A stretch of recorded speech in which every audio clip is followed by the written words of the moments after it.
सी video lectures में आपका स्वागत है। इस लेक्चर में हम कंट्रोल स्टेटमेंट्स के बारे में पढ़ेंगे।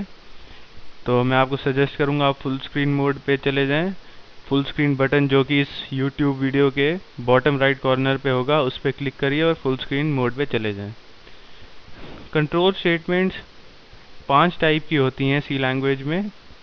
सबसे पहले होती है इफ एल्स स्टेटमेंट, उसके बाद होती है स्विच स्टेटमेंट, उसके बाद लूपिंग पे आ जाते हैं हम।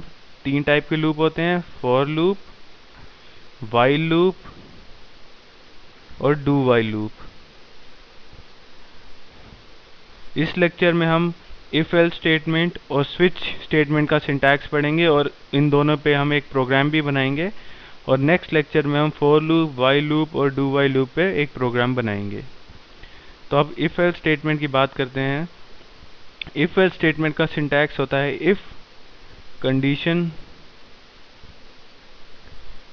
Statement 1 else statement 2। इसका मतलब ये है कि एक कोई कंडीशन होती है, जैसे कि हमने कंडीशन रख दिया 10 ग्रेटर देन 5। तो ये हमें पता है ये ट्रू है, 10 5 से बड़ा होता है, तो ये स्टेटमेंट 1 एग्जीक्यूट होएगी। अगर ये कंडीशन फॉल्स होती है तो स्टेटमेंट 1 की जगह स्टेटमेंट 2 एग्जीक्यूट होगी। जैसे कि अगर हम यहाँ कंडीशन डाल दें 5 ग्रेटर देन 10 और हमें पता है ये कंडीशन फॉल्स है, ये 5 10 से छोटा होता है, तो हमारे स्टेटमेंट 1 की जगह हम एल्स पार्ट पे आ जाएंगे, यानी कि स्टेटमेंट 2 एग्जीक्यूट होएगी। तो हम एक छोटा सा प्रोग्राम बनाते हैं इफ एल्स का इन डेवलपर C++। तो सबसे पहले हम न्यू प्रोग्राम में हमने क्लिक कर चुके हैं। अब हम प्रोग्राम बनाते हैं, इंक्लूड हेडर फाइल्स इंक्लूड करते हैं पहले, stdio.h include conio.h main function. इस प्रोग्राम में हम 2 नंबर को आपस में कंपेयर करेंगे यूजिंग इफ एल्स स्टेटमेंट, और जो सा नंबर बड़ा होगा उसको हम डिस्प्ले करेंगे। तो हमें 2 नंबर के लिए 2 वेरिएबल्स चाहिए और 2 इंटीजर वेरिएबल ले रहे हैं हम, इंट a b सेमीकोलन। दोस्तों अभी तक हमने सिर्फ आउटपुट स्क्रीन पे प्रिंट करना सीखा है, पर इस प्रोग्राम में हम यूज़र से भी इनपुट लेंगे। तो यूज़र से इनपुट कैसे लेंगे उसको हम इस प्रोग्राम में आपको बताते हैं। सबसे पहले हम प्रिंट करेंगे एंटर 2 नंबर्स, ताकि यूज़र 2 नंबर एंटर कर सके। एंटर 2 नंबर्स, ये मैसेज यूज़र के पास जाएगा आउटपुट स्क्रीन पे। तो यूज़र इस मैसेज को पढ़ने के बाद एंटर करेगा 2 नंबर a और b। तो उसके लिए सिंटैक्स होता है scanf, और 2 नंबर हैं और 2 इंटीजर हैं तो 2 %d आएंगे कोड्स के अंदर, %d कोड्स क्लोज। और दोस्तों इसमें हम वेरिएबल नेम के साथ एम्परसेंड साइन भी लगाते हैं, तो हमें एम्परसेंड a एम्परसेंड b लिखना होगा। हम अगर प्रिंट करना होता हमें, तो हमें सिर्फ %d लिखना होता है और वेरिएबल का नाम, जो कि इस केस में a और b है। लेकिन इनपुट करने के लिए हमें साथ में वेरिएबल के एम्परसेंड साइन भी लगाना होगा। तो ये होता है सिंटैक्स इनपुट के लिए। तो हमने 2 इंटीजर इनपुट करा लिए। अब हमें ये चेक करना है कि कौन सा बड़ा है इनमें से। तो उसके लिए हम इफ स्टेटमेंट लगाते हैं, if a is greater than b, यानी कि पहला नंबर जो यूज़र ने एंटर किया है वो b से बड़ा है। तो हम क्या प्रिंट करेंगे, printf न्यू लाइन के लिए, ताकि नेक्स्ट लाइन में प्रिंट हो, फर्स्ट नंबर इज ग्रेटर, और ये semicolon, else printf new line second number is greater. अगर a b से बड़ा है, यानी कि जो यूज़र ने पहला नंबर इनपुट किया है वो दूसरे से बड़ा है, तो ये प्रिंट करेगा फर्स्ट नंबर इज़ ग्रेटर। अगर ये कंडीशन फॉल्स है, यानी कि a b से बड़ा नहीं है, तो हम एल्स स्टेटमेंट पे आ जाएंगे। इसका मतलब ये है कि सेकेंड नंबर इज़ ग्रेटर, दूसरा नंबर पहले नंबर से बड़ा है। तो अब गेट ch लगा दीजिए ताकि आउटपुट विंडो क्लोज ना हो। ये हमारा प्रोग्राम तैयार है। अब हमें कंपाइल करना है प्रोग्राम को, कंट्रोल F9, कोई भी नाम दे दीजिए, इफ एल्स मैं नाम दे रहा हूँ और सेव कर दीजिए। 0 एरर। अब हम रन करते हैं, कंट्रोल F10। एंटर 2 नंबर्स, मैं डालूंगा 10 और 5, 10 और 5। अब जैसे मैं एंटर की प्रेस करूंगा तो ये हमें डिस्प्ले करेगा कि first number is greater than second number.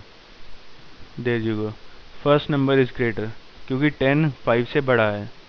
तो दोबारा रन करता हूँ मैं प्रोग्राम, कंट्रोल F10। इसमें मैं 5 और 10 डालता हूँ, 5 और 10, सेकेंड नंबर इज ग्रेटर। तो दोस्तों मैं उम्मीद करता हूँ कि आपको इफ एल्स स्टेटमेंट का जो यूज़ है सी लैंग्वेज में वो समझ आ गया होगा। अब हम आते हैं स्विच पे। स्विच केस क्या करता है, इसको हम स्विच स्टेटमेंट भी बोलते हैं और स्विच केस भी बोलते हैं। ये बेसिकली हमारा एक आउटपुट प्रिंट करता है बेस्ड ऑन यूज़र इनपुट। मतलब यूज़र जो इनपुट करेगा उसी हिसाब से आउटपुट प्रिंट करेगा। तो हम एक प्रोग्राम बनाते हैं डेवलपर C++ में जो आपको स्विच केस का यूज़ प्रैक्टिकली करके दिखाएगा। तो पहले हेडर फाइल इंक्लूड कीजिए, include stdio.h include conio.h main function print. पहले एक इंटीजर वेरिएबल बनाते हैं हम, इंट a। बेसिकली हम यूज़र से वैल्यू इनपुट कराएंगे और उसी हिसाब से आउटपुट प्रिंट कराएंगे। प्रिंट f प्रेस 1 और 2, ये यूज़र के आउटपुट स्क्रीन पे प्रिंट होगा, प्रेस 1 और 2। तो अब यूज़र को प्रेस करना पड़ेगा 1 या 2। तो यूज़र इनपुट करेगा scanf के थ्रू %d $a। तो अब यूज़र ने इनपुट कर दिया है नंबर, कोई भी नंबर या कुछ भी इनपुट कर दिया है, तो उस केस में हमें आउटपुट प्रिंट करना पड़ेगा यूज़र के इनपुट के हिसाब से। तो हम स्विच केस लगाते हैं। स्विच, इसका सिंटैक्स ऐसे होता है स्विच, और जो यूज़र ने इनपुट किया है, इसमें यूज़र ने इनपुट क्या किया है, a इनपुट किया है, स्विच a। उसके बाद करली ब्रेसेस, केस 1। अगर यूज़र ने 1 इनपुट किया है तो क्या होना चाहिए, उस केस में प्रिंट f न्यू लाइन में यू हैव एंटर्ड 1। मतलब अगर यूज़र एंटर 1 प्रेस करता है, मतलब scanf जो ये सिंटैक्स देख रहे हैं, इससे यूज़र 1 इनपुट देता है तो ये प्रिंट होगा यू हैव एंटर्ड 1, क्योंकि हमने यहाँ केस के आगे 1 लिखा है। और उसके बाद ब्रेक, ताकि ये स्विच केस जो है, स्विच स्टेटमेंट जो है बंद हो जाए, क्योंकि इसका अब कोई यूज़ नहीं है। क्योंकि यूज़र ने 1 इनपुट कर दिया है तो उसको कॉरेस्पॉन्डिंग आउटपुट मिल गया है, यू हैव एंटर्ड 1।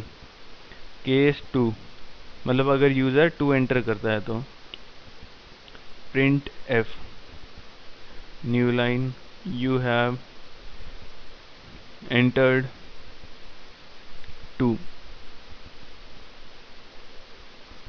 और ब्रेक।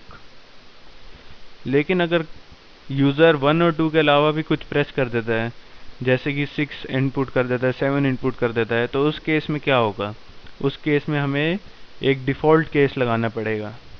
हर स्विच स्टेटमेंट के साथ हमें एक डिफ़ॉल्ट केस मिलता है, जिससे अगर यूज़र जो गिवन हमने सिंटैक्स दिया है उस हिसाब से इनपुट नहीं करता तो क्या होना चाहिए। तो इसमें डिफ़ॉल्ट हम लिख देंगे printf you have entered wrong number, या सिंपली हम लिख सकते हैं wrong input, और इसको क्लोज कर दीजिए स्विच केस को, और उसके बाद get ch so that output window does not close। अब एक बार मैं आपको फिर प्रोग्राम समझा देता हूँ। हमने एक इंटीजर वेरिएबल डिक्लेयर कर दिया यहाँ पे। अब हम यूज़र को प्रॉम्प्ट कर रहे हैं कोई भी एक नंबर इनपुट करने के लिए, 1 या 2 में से, प्रेस 1 और 2।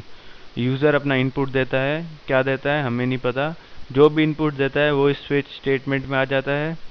और हमने केसेस लगा दिए, केस 1 यानी कि अगर यूज़र 1 प्रेस करेगा तो ये प्रिंट करना है हमने, यू हैव एंटर्ड 1। अगर यूज़र 2 एंटर करता है तो ये प्रिंट करना है, यू हैव एंटर्ड 2। लेकिन अगर यूज़र कुछ भी प्रिंट कर देता है तो इस केस में हम कुछ भी एंटर कर देता है तो उस केस में हम डिफ़ॉल्ट केस पे चले जाएंगे, जो कि अपने आप डिस्प्ले करेगा रॉन्ग इनपुट। तो मैं कंपाइल करता हूँ प्रोग्राम, कंट्रोल F9, 0 एरर्स। अब कंट्रोल F10 से रन करता हूँ इसे, प्रेस 1 और 2। तो मैं 1 प्रेस कर रहा हूँ, यू हैव एंटर्ड 1। अब मैं दोबारा रन करता हूँ इसे, अब मैं 2 प्रेस कर रहा हूँ, यू हैव एंटर्ड 2। अब कंट्रोल F10, अब मैं 1 और 2 की जगह कुछ भी एंटर करता हूँ, से 8 एंटर कर रहा हूँ, तो ये डिफ़ॉल्ट केस पे चला जाएगा रॉन्ग इनपुट। आप देख सकते हैं रॉन्ग इनपुट अपनी स्क्रीन पे। तो मैं उम्मीद करता हूँ ये भी आपको क्लियर हो गया होगा। तो इस लेक्चर में हमने इफ एल्स का यूज़ और स्विच स्टेटमेंट का यूज़ किया है। नेक्स्ट लेक्चर में हम फॉर लूप, वाइल लूप और डू वाइल लूप करेंगे। आप मेरा ये वीडियो हाई डेफिनेशन में मेरी वेबसाइट sites.google.com/site/pl lectures यहाँ से भी डाउनलोड कर सकते हैं। तो दोस्तों आज के लिए इतना ही। So till next lecture, goodbye, take care.